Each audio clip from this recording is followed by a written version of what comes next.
Anytime you have some success, I think people are always chasing you, people are always studying you. So it's imperative that we continue to add, continue to tweak, continue to find a better way to do certain things.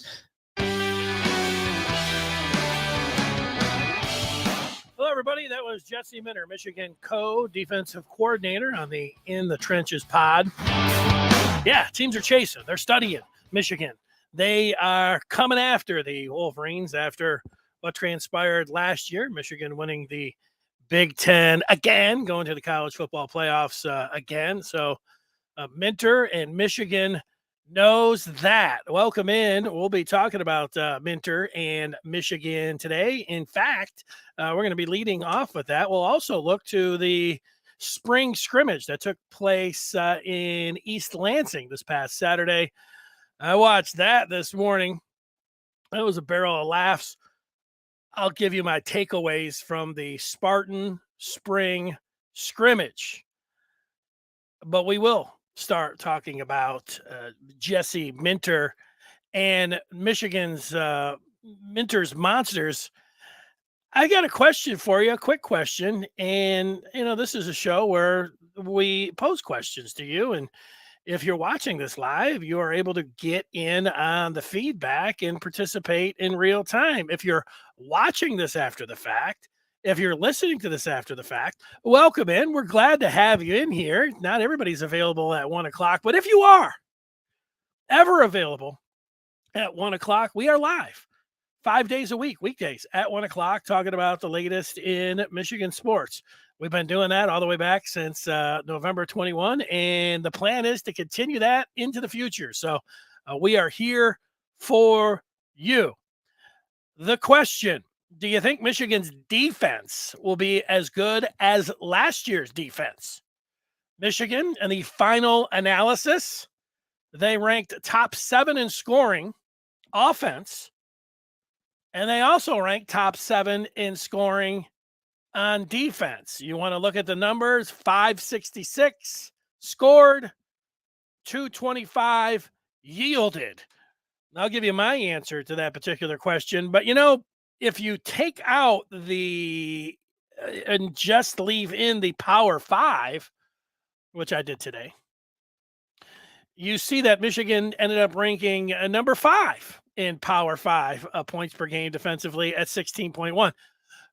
It looks a little better when you take the group of 5. That's what they're called, the G5s.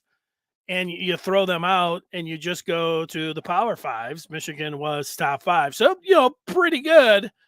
Any way you want to slice it up for Minter in his first year as co-defensive coordinator, you could say, unless you want to go to that college football semifinal against TCU, where the Horned Frogs rung Michigan up for, what was that, 51 points. But you start playing the game, and I mean, it's a game, but it's a true game, but you start, taking this out, that out, and everything else. Michigan's offense, as everybody knows, they threw to TCU for 2 pick sixes. So that'd be 14 less points. So then actually give up the 51, the defense overall. But, you can do that game. I was playing that game earlier. I was taking the TCU game and just throwing it out and saying, well, Michigan threw 13 games. Well, Michigan through the regular season, you do that. We do that. And it is something that happens. I just didn't want to do too much of it. Look, Michigan had a really good season. You could call it a great season, very close to a great season. Every season you beat Ohio State's great. You beat Ohio State and you go undefeated and you go to the Big Ten title and you win a Big Ten championship. I mean, how could you not call that a great season? It seems pretty great. And then they did it again. They matched what they did the year before, this time on the road with Ohio State, different opponent in the Big Ten championship game, going to the college football playoff. I am guilty of sounding like a broken record just talking about Michigan and, what they've been doing and the success that they've had on the field the last 2 years. I'm guilty of that, close to a great season. When you have an undefeated season, when you go 12-0, when you go 13-0 and you win the Big Ten title, you're going to have a lot of good numbers. If Michigan wins it next year, they're going to have great stats. Last year, one of the issues, I don't know if it was an issue I had, it is kind of an issue, is that, Michigan played Colorado State, and then they played Hawaii, and they scored, damn near 60 points. And then they put up a 50 spot, almost 60 on UConn and shut them out. And so after that, the numbers from Michigan that they were throwing out there, some of the tweets like, Michigan's the greatest ever defensively. They're the best in the country in every single number. And it was, I'm looking at that and I'm like, oh, the best defense ever for Michigan is okay. I mean, like, let's, at some point you want to put the numbers out there.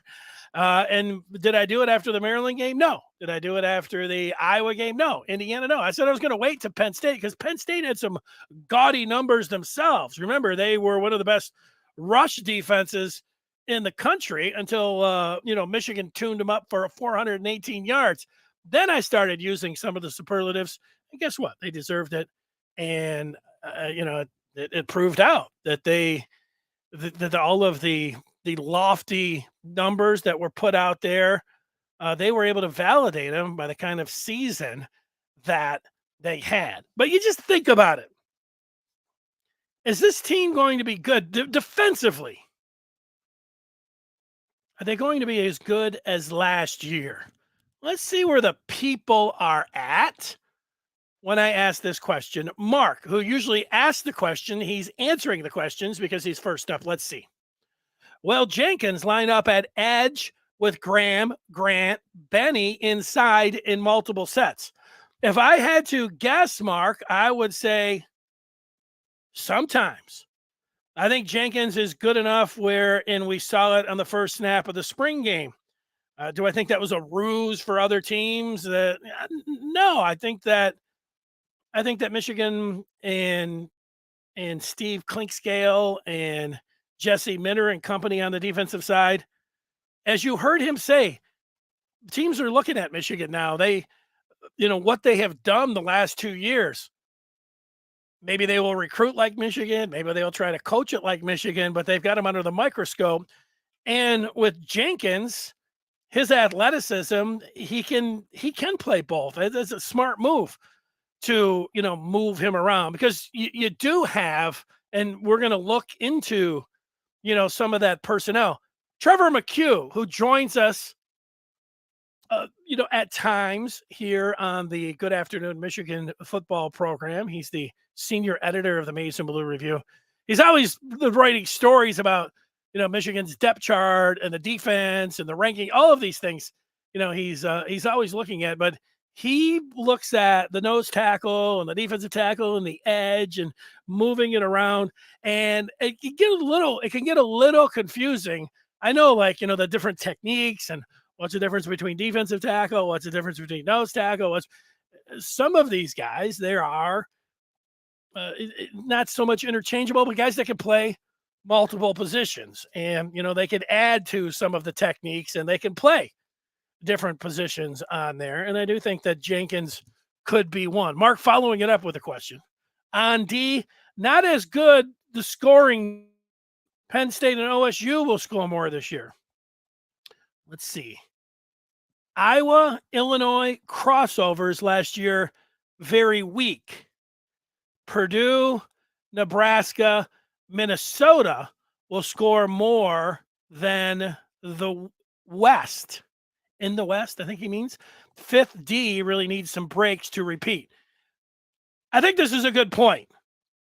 Illinois and Iowa were really good defensive teams last year, but they weren't great offensively. And Michigan's two crossovers this year, it is Nebraska and it is Minnesota. And they're playing at both of those places. So, that's an excellent point, Mark. I like it. I think it's one that people should remember. That doesn't mean it's, this thing's going to hell in a handbasket, but it's a very good point, I think. Blank name doesn't think so. He doesn't think Jenkins is over 300 pounds now. So he says I think he is strictly a defensive tackle. Yeah. Well, okay. All right. Mark making some more points about the defense. Let's see what he says. Good inside for Blue almost every down. Uh, Likely giving Good the reps to demonstrate improvement, but Jenkins will almost always be outside those two. Plus, keeping those turnovers hard to replicate. Mentioning Good, Cam Good, who came in last year and sprinkled in there a little bit, but a year in the system, big guy, and you saw him. You saw Big 99 during the spring game, and it's one of those things where we didn't care about the score, didn't really care about overall who was moving the ball, or you just look at some of the guys and how they look. Cam Good was somebody. Hey, look at 99 out there. He looks pretty good moving around, making some tackles, pushing some guys backwards. Noteworthy. 99. You can see him in the rotation. Good question, or a good point about Mr. Good. Yeah, I don't think it's the part I was going to say, and I wasn't thinking about the crossovers in the Big Ten, is that being undefeated is difficult, and doing having 2 years in a row being winning the Big Ten, that's going to be difficult. As much as Michigan's been gunning at Ohio State, and everybody's been gunning for Ohio State, everybody's gunning for Michigan. I don't think that it will be as good, but that doesn't mean they still can't be undefeated, and that doesn't mean that they don't have their best shot at winning the championship. I actually think they do have their best shot at winning the championship. A lot of that has to do with having the head coach in place, having the quarterback in place and coming back for a second year, and then just overall with the personnel. And one thing about college football, Michigan is a little different than other teams. They're very good in time of possession because they run the football so much. And that's different than most of the teams that you see out there. Michigan's running it a lot more than all of the, certainly the top 5, top 10, whatever, in the top 25. I also think about just football over the last 5 or 10 years. A defense, thinking about them, keeping opponents under 10 points or shutting them out. That seems like a bygone era. I think of Georgia the last 2 years. Georgia won the national championship the last 2 years. Georgia gave up 41 points to Ohio State in the college football semi, and Georgia gave up 41 points against Alabama in the SEC championship in 21. Now, Ohio State and Alabama are two very good football teams. They're two quarterbacks, despite what people trying to knock C.J. Stroud this week. And hey, it's fun. He's a Buckeye quarterback. Undress him.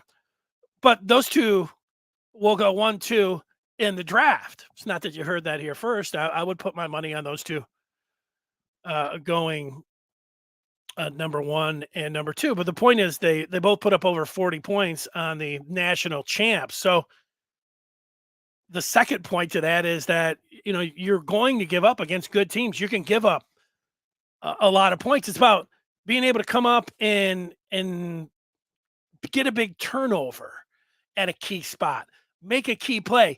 As I was going to say, is this bad? All right, I'll say it. As bad as the TCU game was last year in the Fiesta Bowl, as bad as the Philly special and the 2 pick sixes and the fumble at the goal line were, and those were bad. Those are bad plays. One of those plays can end up where you lose and you look back and say, oh, this thing was doomed to the Philly special. The 2. If Michigan makes one play on defense against Johnston for that 76-yard touchdown, I think they win that game. Even if you go to the final, I'd have to look at the play-by-play sheet and everything else, but Michigan got down there and scored. And there were a lot of people they need to score quicker. I thought they were doing all right, but what they needed to do is when TCU got the ball back late, is they had to get a 3-and-out, and they didn't. TCU was able to run, I think, on first down for like 8 yards, 7, 8 yards. That wasn't the ball game ultimately, but that was a big blow for the defense. If they could have been able to get off the field there and been able to give the offense a little bit more time ultimately than they had, I think Michigan would have been able to come down, score, and win that game. But TCU was able to run it for 70 yards, and then they were able to get a first down after that, and that cost Michigan, I don't know, maybe you've timed it out, maybe others have, 20, 30, 40 seconds, whatever it was. At least 30, I'll say, just thinking back about it. So, your defense being able to make a big play in a big game, even if they're giving up 40, 50 points. Can this team do that? Last year, as I was sitting here saying the same kind of things, I was like, who's going to make the big plays for Michigan? Because in 21, if you remember, Michigan went to Nebraska, and it looked like they were going to lose that game. The Cornhuskers went wild in the third quarter. Remember, Michigan was shutting out Nebraska at the half in Lincoln, and then they scored 22 points in the third quarter, and it looked like it was going to be lights out for Michigan. Corum started running the ball, and it came down to the end. What happened? We all remember now. Brad Hawkins, a super senior, was able to get the fumble, and Michigan won the game. The defense didn't play great that game. They played great in the first half, and they made a big play at the end. Brad Hawkins coming away and making the big play. It's like the Penn State game in 21 as well. Now, Michigan has to go to Happy Valley this year. That wasn't Michigan's greatest game. Michigan had only had 14 points till late in that game. But in the last 6 minutes, remember they fumbled the ball, and Penn State got it back. But Michigan got obviously they got the 47-yard touchdown, Eric All. That was huge. It gave them the lead. But they also needed the defense to stand up and make some big plays there at the end. 4 down on Dotson as well. They did it on the 4th down, and U of M able to make the big plays in a big spot in that game to be able to win it. So, first, I'm telling you how it can be done, if it can be done. I like the personnel on this defense, and while they might not be top 5, I think they can be top 10. And I think that's going to be good enough to be able to do all the things that you want. And what you want is Michigan to go 15-0. Now, that Penn State game, Michigan could lose, and they could still have everything. They could drop a game, and they might still be able to do everything that they want. Go back to 21 again. They lost to Michigan State. Felt like the world had ended. But it didn't, because things went well after that. I would just rather have Michigan not lose any games. I would just rather have them win them all, and so we don't have to worry about any of that. But it is something to at least keep in mind. All right, so Minter and Monsters last year ended up top 5 if you pull out the group of 5 and just go to the Power 5, giving up just over 16. Let's look at some of the other numbers. This is one of the things that I don't know if Michigan's going to be able to replicate. It would be nice. The second half adjustments, the flat out second half shutdown of the other team. And I did pull a series of games out without looking at the entire thing, but 7 games the last 7 games of the regular season last year that started at Indiana and ended in Columbus. Just look at what Michigan was able to do in the second half. They pitched a shutout against Indiana. Penn State had an opening drive field goal in the second half against Michigan, and then they got shut out. Michigan State shut out. Rutgers, who had the lead on Michigan at the half in Piscataway, shut out. Nebraska, shut out. Illinois had 10 points in the second half. Here's the nice one. Here's the one to remember. Here's the one to tell Ohio State fans about their high-powered offense and and Ohio State was leading at the half, just like Rutgers. But Ohio State only had three little measly points in the second half at home against Michigan. The juggernaut offense that put 41 on the board against Georgia. It's the part where you sit back and you say, if Michigan could have beaten TCU, maybe they could have done to Georgia what TCU did to Michigan, that being a pretty sizable underdog, 6-7 points, but played their best game on that day and won a national championship. So this is one of the main points for Michigan. And you say, well, how can they have that? How can the defense perform that well again? How can you expect that? Well, I don't know if you should expect it, but they've got good personnel. They've got high talent. They've got blue chippers on the defensive side of the ball. And they still have that coaching staff. So however the coaching staff processes what's going on during the game and how they are making the adjustments at the half or into the third quarter, into the fourth quarter, the proof is in the score there. And so I think they can do those things again. And the thing about the blue chip talent, I was thinking about this with, the recruiting rankings. Michigan wasn't great in the recruiting rankings last year. And, they had what we talked about this week with ESPN, who they came out with their FPI, and Michigan got penalized and dropped down to 6th in the FPI for chances to win the national championship because of their recruiting. And yet last year, even though they finished 18th, whatever it was, 17th or 18th, I don't know if there was as good of linemen, true freshman linemen, than Mason Graham in all the country.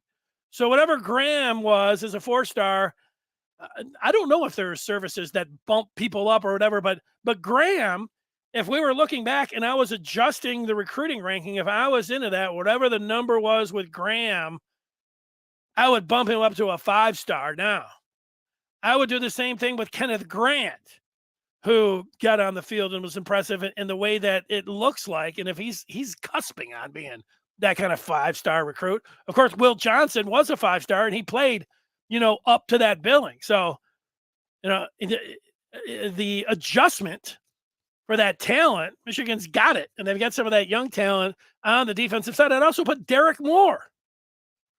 And I don't know how many of the 5-star defensive ends were out there, or the defensive ends that were rated more highly than Derek Moore, but I don't know if I would take any of them over Derek Moore after what I saw from him in just a few reps last year. But then what I saw from the reps in the spring game, this guy's a monster.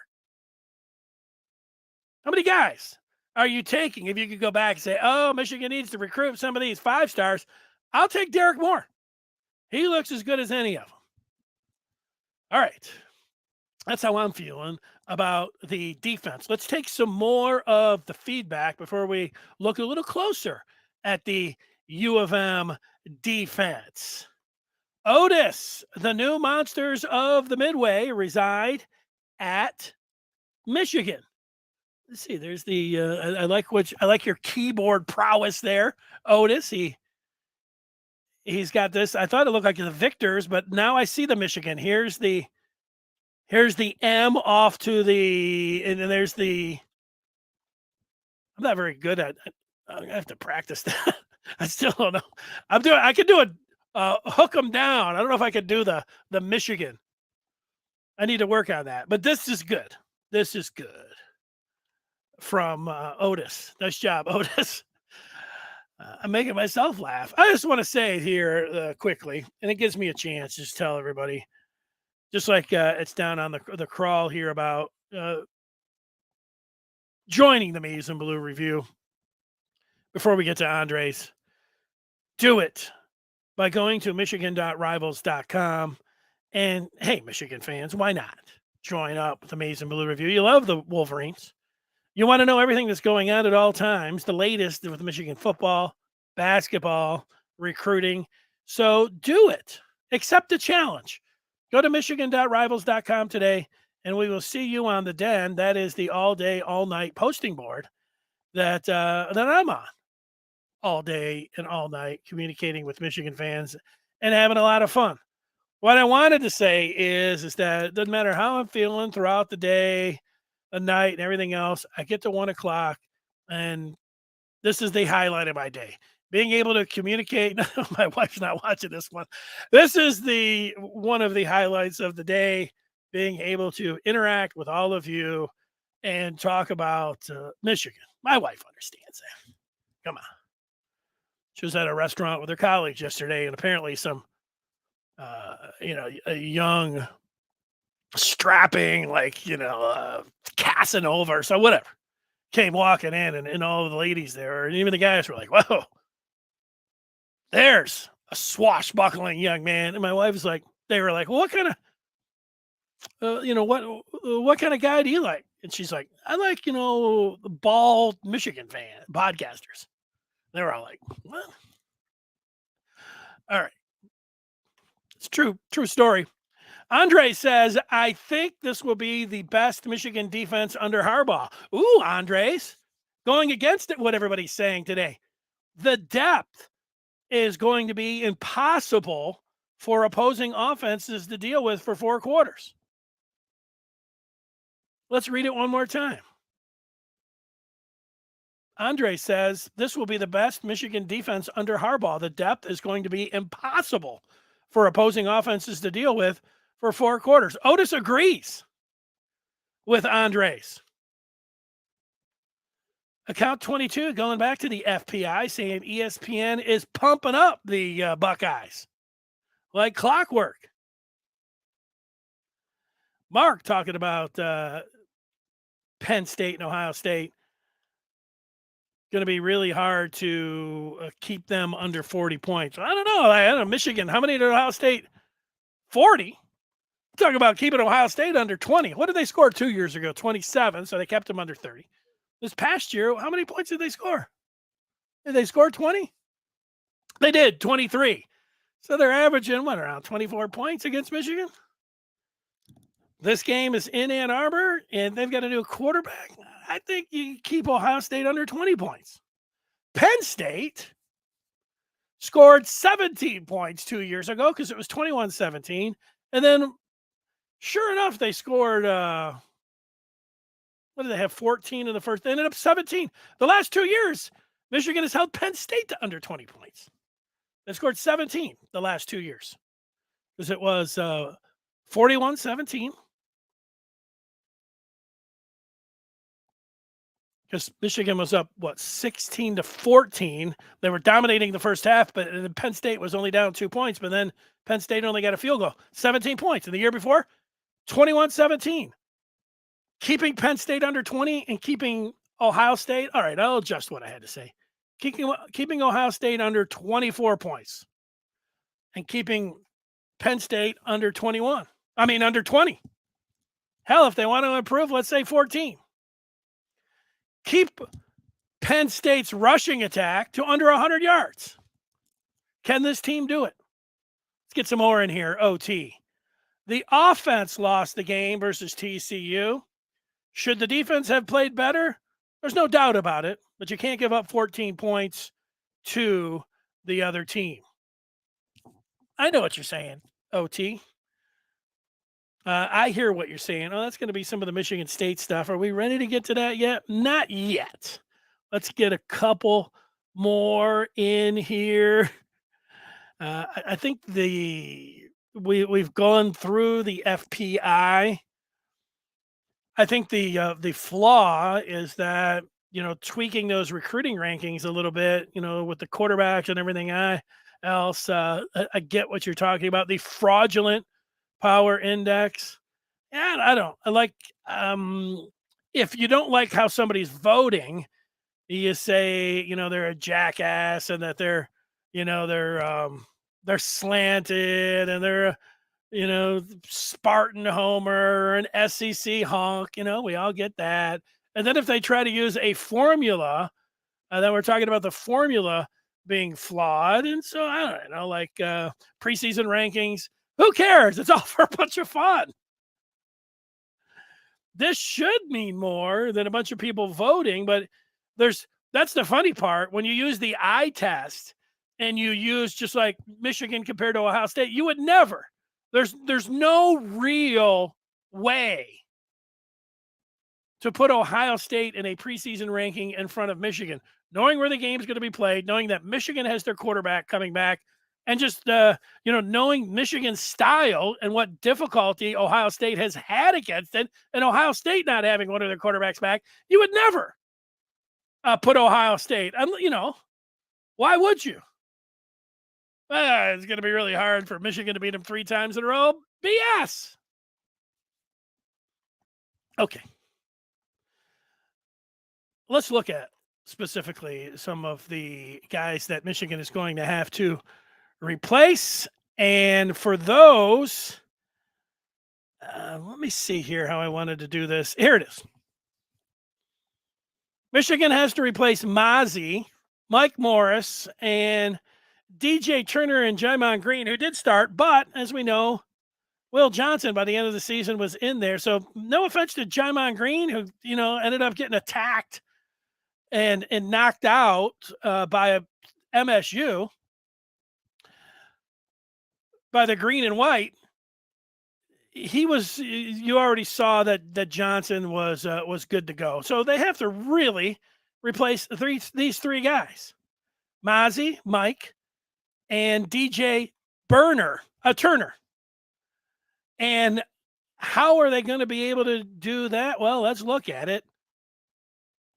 When it comes to Mozzie, you look at Michigan and the players that we have listed as starters: Kenneth Grant, Mason Graham, and Chris Jenkins. Those are 3 pretty good football players. Now, I think that you should feel good about Michigan. As good as Mozzie Smith was, Grant looked not just good, Grant looked great in the spring game. And this is another thing where you say, and, the question was, well, what kind of conditioning when you get a guy that, is whatever he is, 6'5", 360, what kind of conditioning? Well, he played the whole game and he looked as good as you could possibly. You couldn't ask for him to look any better.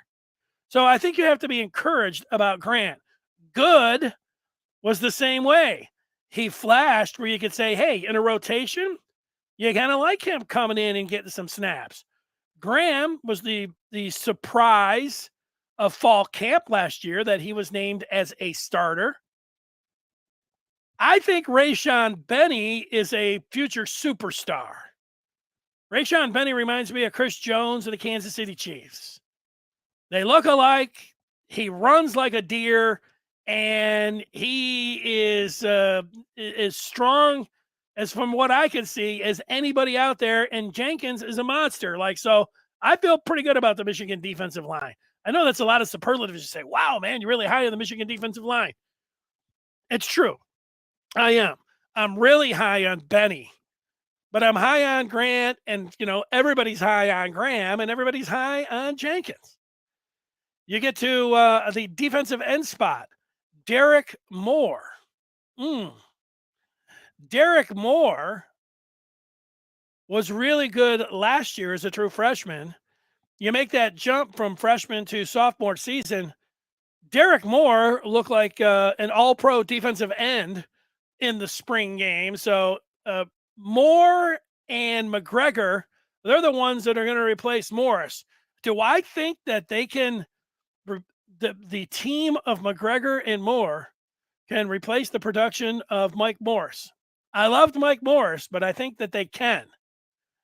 I think the team here, and more on these edges in just a second. You also have Josiah Stewart in there. And the one guy that, this is, again, one of those things and how you rank them and put them in there weak side. I also put Jalen Harrell in the mix there. And he is listed as, let's see how they end up putting him. They got him as the, at the linebacker in there, but he seems like he could be an edge right with Stewart. McGregor, Moore, Stewart, and then also Jalen Harrell. That's a pretty good 4.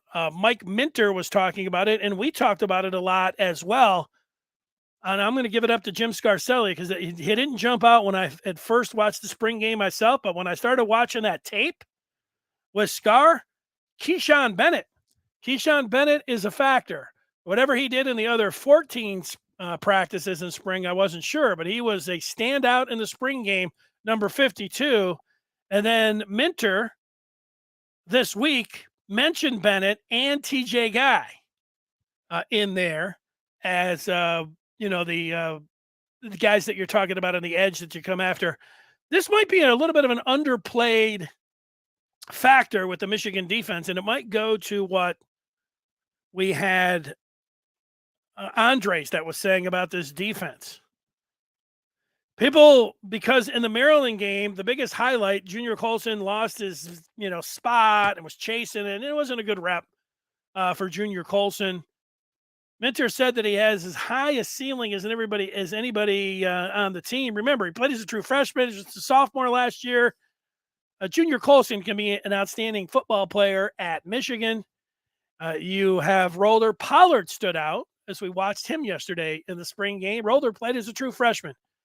How about, Michigan's linebacking core is definitely improved from last year. No attrition. Colson's a year older. Roller and Pollard as their backups. Both of those guys, if you wanted to tell me that you think one of those guys is going to be a future star, I wouldn't argue with you. Barrett is versatile. They brought in Ernest Hausman from the transfer portal from Nebraska. He looked good in the spring game. Anybody that talks about Hausman looks at him and says, this guy is an outstanding, linebacker. He's a Big Ten linebacker all day long. He's right there in the middle of the Michigan defense.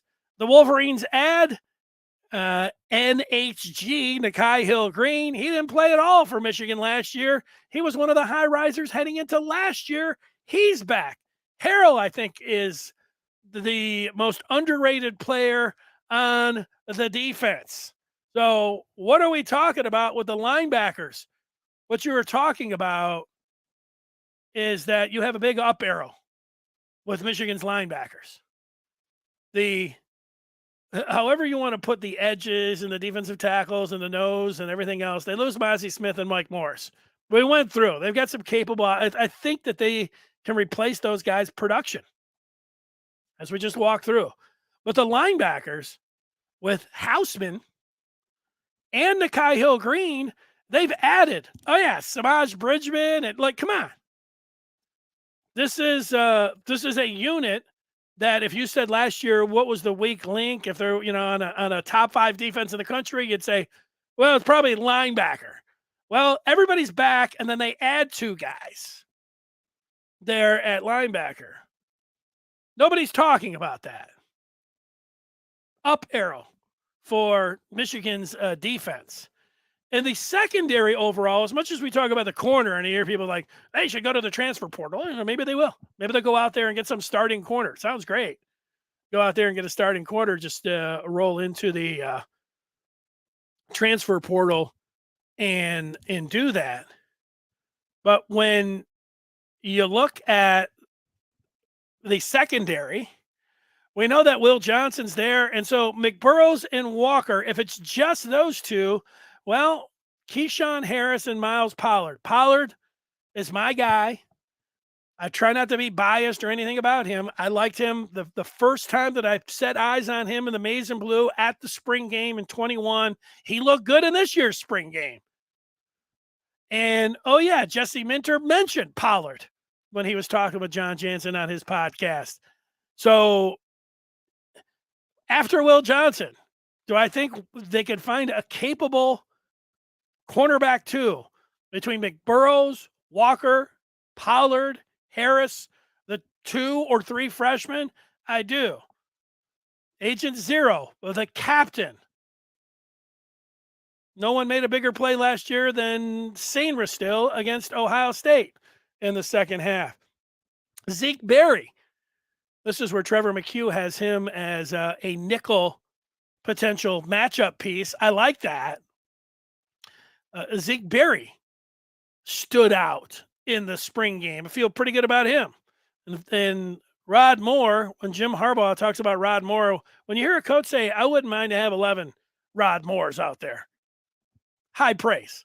Rod Moore, great football player. We've got the backup. Johnson had a pick in the spring game. Sabb is on the rise. And then, you got Page and Moten. Let's go. I mean, you got to feel pretty good. Listening to Jesse Minter on that podcast this week, there was a part that stood out that I wanted to show to you before I give you my thoughts on the Michigan State spring scrimmage that I know everybody's tuned in and can't wait to get to. And it was this piece. You've heard me say that Josiah Stewart, the transfer from Coastal Carolina, reminds me of Dwight Freeney, who played for the Indianapolis Colts. And then I'm listening to Minter, and he's talking about Stewart and 12 sacks at Coastal Carolina. Then they moved him. He's friends with the defensive coordinator at Coastal, had some injuries, didn't have the production quite as the second year. But this is the part that had me thinking. Minter said in baseball term, he's our changeup in the sense that he's 6 foot, maybe 6'1". Not as big and long as our other guys, but he has a different skill set as a rusher. When a tackle has to block Braden McGregor on one play, Derek Moore on the next play, Jalen Harrell the next play, and then you throw Josiah at him, there's some good versatility there amongst the edges. Now, yes, there is amongst the four guys. And I love the baseball term. Because you think about a pitcher in his arsenal and what he's, bringing to the table. If you just throw a straight fastball, you can throw it 105 miles an hour. Big league ball players, they're going to be able to catch up to that. But if you can throw a changeup, you can mix in a curve and a slider, then you got, 4+ pitches. Well, next thing you know, you're talking about being, Sandy Koufax. You're great. And I was just thinking about it as an offensive lineman and the different edges. Harrell, who's been outstanding against the run, who I think is the most underrated player on that Michigan defense. I think he's a star. And, if you don't already think he's a star, that's okay. I do, and I think he will be the star of the Michigan defense. And I know Will Johnson, it's a tough one. There's a lot of stars. It's a good problem to have. But I think Harrell could be the best out of any of them. So you're bringing him. And then you got Derek Moore, who comps just as an NFL rush edge. I mean, he's the prototype. And when you saw him in the spring game, use that punch that he's got, he's going to be a tough guy to deal with. Well, then you are going with Braden McGregor. And what I saw from him, I don't want to say he was unorthodox, but it wasn't a straight rush edge where he's putting a punch out. What I saw from him is he was able to track the ball when it was Stroud was trying to throw a little pass over it. He knocked it down. When Stroud was trying a little something off, he batted it down. He's good with being able to track the ball. That's tough to do. Great athleticism there. Great, I don't know what you call that, hand-eye coordination to be able to get the football. Great reflexes. Boom. He's got that. So you're dealing with that. And then you're bringing in Stewart, who you've got all the things that you're doing against Moore and Harrell and everything else. And then you bring a guy that can flat out just flatline, pinpoint as a rush edge that quarterback and then get after him. That's it. That's what I have to say about the Michigan defense. I was going to try to keep it brief, and maybe I can make a short out of it. If I do it, can I do it in 5 minutes? Yeah, I could probably do it in 2 minutes, but pretty good defense here for Michigan and what they have going on. Let's see. We'll take some more of the feedback before we get to the Spartan spring game, which I watched today. And it was pretty exciting putting on that film at 7 o'clock in the morning. Mark says, beating OSU once hard. Last two don't matter much, except now Michigan's competitive and playing its best versus Ohio State. The next big plus. Andre says ESPN has to try to validate those bogus recruiting numbers. Yeah, that's not factual, Andres. I mean, take a shot at ESPN and doing anything else, but and maybe they put too much of the variable when they're using the FPI in recruiting, and that looks obvious because Michigan has Ohio State covered everywhere except recruiting, except they use rivals. They use their own, and then they use two of the other, the services that are out there, the fledgling one and whatever, Scout 24. They use a bunch of them to put them all together. So take a shot at ESPN, but saying that it's because they're validating themselves, that actually isn't true, but that's okay. Who cares, right? What I've learned here is when it comes to Michigan, you got your facts and you've got your, but who cares? If you're not pumping up Michigan and you're not on Michigan, to hell with you. That's what I've come what I've seen that people like. Who cares? You like Michigan State? To hell with you. Ohio State, you're biased. SEC, you're in bed with ESPN. Michigan's where it's at. I'm coming around to that reality and how it's happening. And people are following. I don't know if it's my lead or if I'm following your lead. We're there together. Talking about this Michigan defense. People feel pretty good about the Wolverines. Account 22 is excited about Josiah Stewart. Andres likes McGregor and more on the strong side. He's getting fired up just thinking about it. He's calling it, Andres is, a violent defensive line. That's a good thing. Account 22 says this defense will maul the Ohio O-line. Mark asking if there's any All-Americans on the defense. First team All-Big Ten.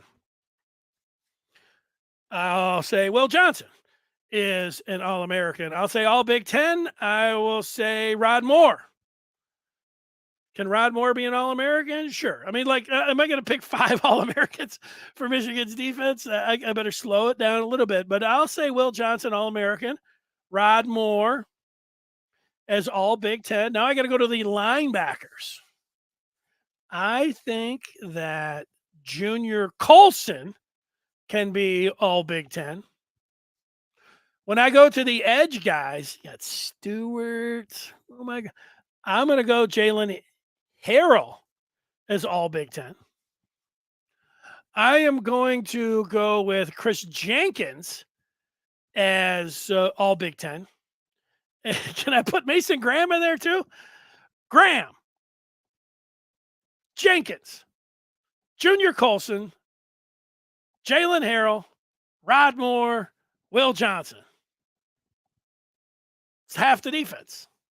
All Big Ten. Pretty good. Michigan's going to be pretty good. That MSU scrimmage was unwatchable. That gets us to where we're at.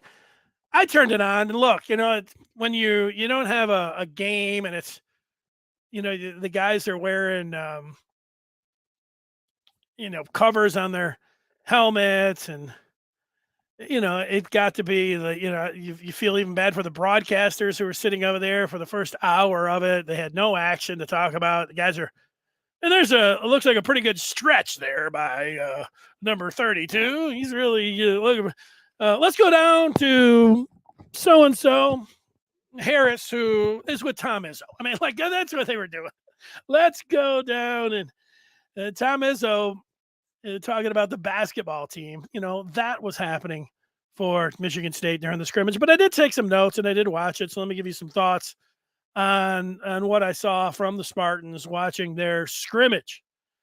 Mel Tucker was out there heading into his 4th year. The 5-7 record from last year, it puts Michigan State in a tough spot because they didn't have any bowl practices. So their younger guys, as much as they had, they got a good accounting of guys. They had a good recruiting class for Michigan State last year. They didn't get to work some of the other younger guys, but so that puts them behind the 8 ball a little bit with not having the bowl practices. I think that, and if you know any Michigan State fans, this is the number one thing about Spartan football this year. They brought back their defensive coordinator. There's not one Michigan State fan that I talk with that thought that that was a good idea.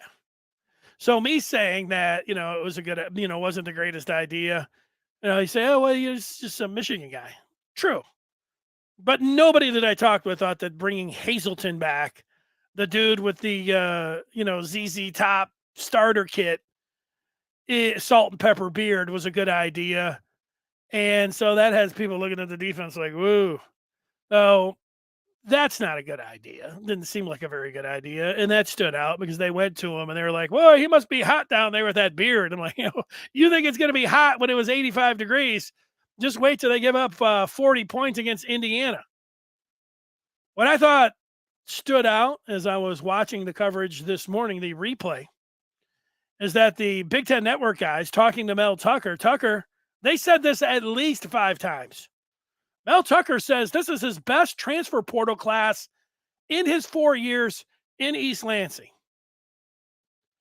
Now, Mel Tucker had Kenneth Walker as a transfer. And Tucker is calling this his best transfer portal class. So that's some high praise for the guys that he has coming in. We'll see. This is something to mark down and remember. That a pretty good recruiting class. And 6 or 7 of those guys were in for spring.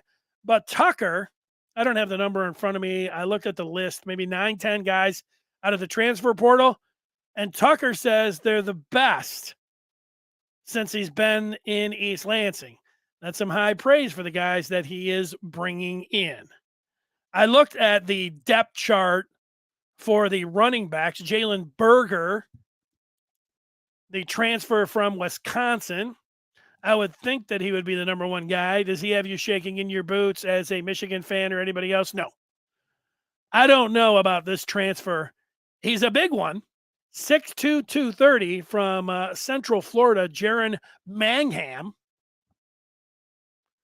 And then you get a walk on. There was a 3-star. And then Simmons, who he must have been hurt last year. He didn't do much for MSU.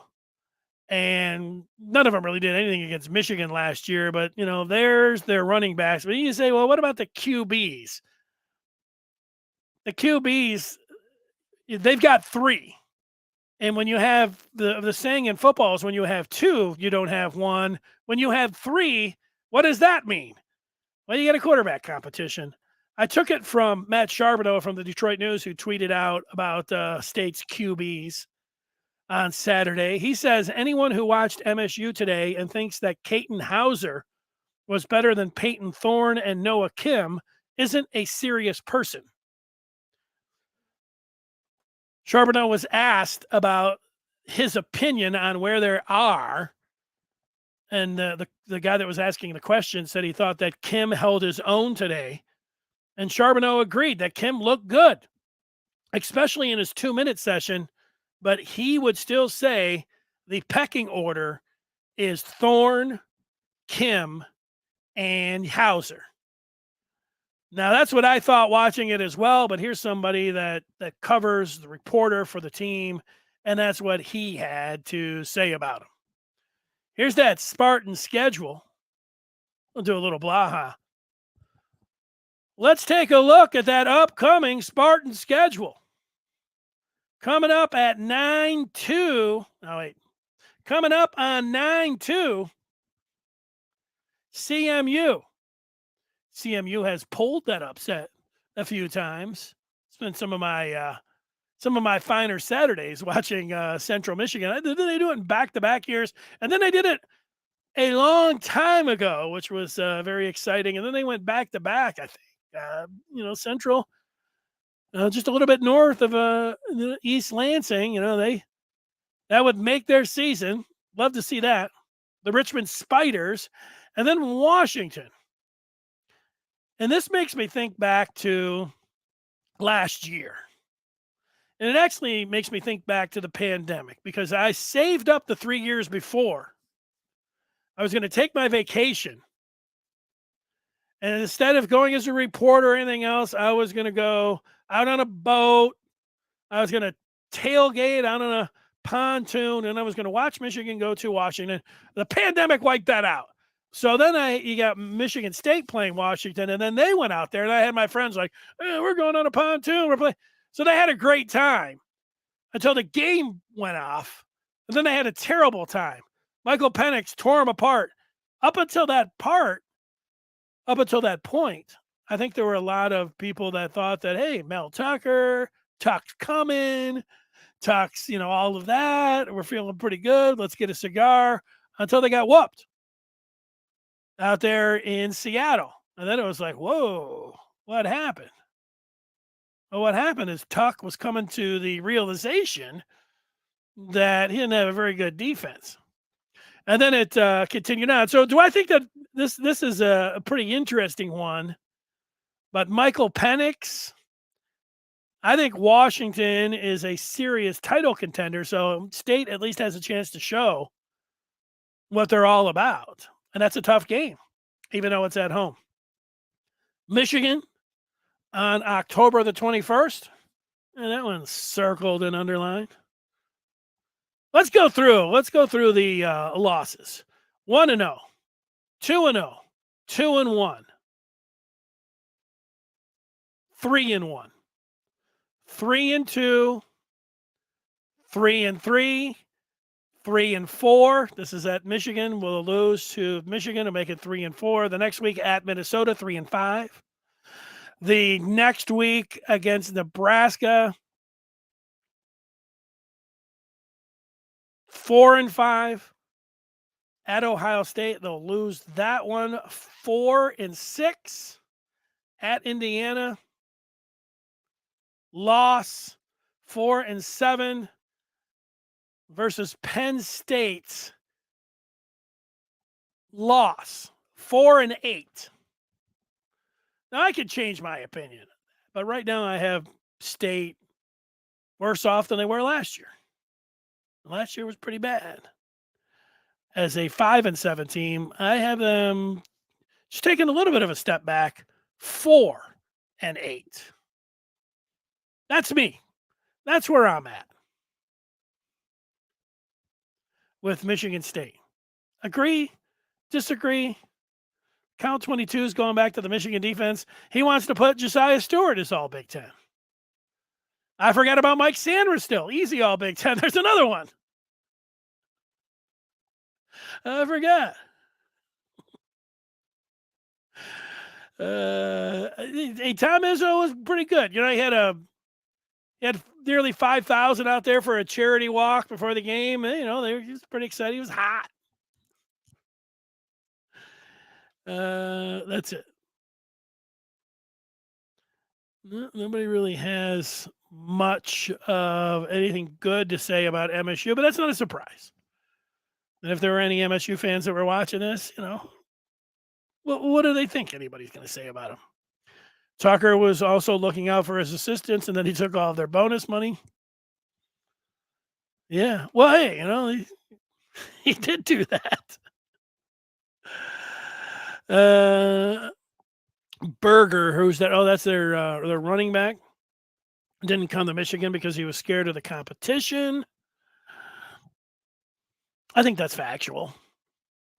I mean, he wouldn't be playing at Michigan, so whether or not that's what he thought, that's actually was the reality. So, yeah, I'm sure he did look at the depth chart and like, I'm not going to Michigan.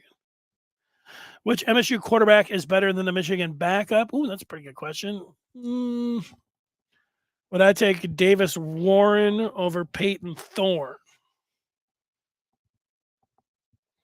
I mean, you put me in a tough spot, Mark. I'd probably take Peyton Thorne over a Michigan backup. Let's see. We can get some more Michigan State feedback. Washington with Penix are likely to explode. OT. How can Central ever make an EMU alum happy unless they're losing? How dare you? Well, you OT as I am. I do have a degree from Eastern Michigan, but I will be. I'll be rooting for the Chips. I know that sounds crazy, and if there is, I'll give my. You go through in your life, and growing up, I didn't have anything against Central Michigan. And, my mom had a cottage up just around Central. If you get on the wrong exit, sometimes you go through Mount Pleasant and, Sinclair, Michigan. I say all that because every time we were driving, and you see all the Mount Pleasant exits, everybody always says, one thing about Mount Pleasant, it's neither mountainous nor pleasant. And nobody ever got tired of that joke. But when I went to Eastern, so I didn't really have anything against Central, except, hey, they're directional, and, they have Western's Michigan, Eastern's rival, and so Central. But then I was doing a football game, play-by-play football game, and we were out in the stands. Nice job putting the student radio out in the stands. They didn't have any room for us in the press box, but that's a story for another time. But we're out there. And I go up to the Central crew, and I say, welcome into Ypsilanti. And the guy that shakes my hand, I might have been shaking a hand with a cold dead fish. He gave me one of those. And it wasn't very good. But then I went back to the guys, and we had something set up for a recording during the halftime, but the guy couldn't get it to go back in the booth. So the guy says, do you think you can get somebody to interview during the half? And I said, well, let me walk over to the guys. And I wasn't going to go into the press box and go all the way in there. So I said, look, you got these guys from Central. Maybe one of these guys will come on with us during the break or during the halftime. So I went over there and I said, hey, are you guys live during half? Do you have any halftime? And the guy said, no, it's all recorded. I said, hey, would one of you mind coming on for 5 minutes to do a segment with us? And immediately the guy's like, no. We're taking a break and we're, whatever it was. He just said no. Now look, little insider to the and I didn't know this. I was just starting out, but it's true. When you're a broadcaster out there and another broadcast team comes up and asks you, that's a real compliment, and as a young broadcaster, a really nice experience to go on to see, and the whole thing. You do it. Every time. I'm like, unless you're busy the whole time, you can understand. But the guys are like, no, we don't do anything. We're all set. Would you come on? No. So I'm saying this, OT, is that it made me think, I don't like these guys. And so then while we're doing the game,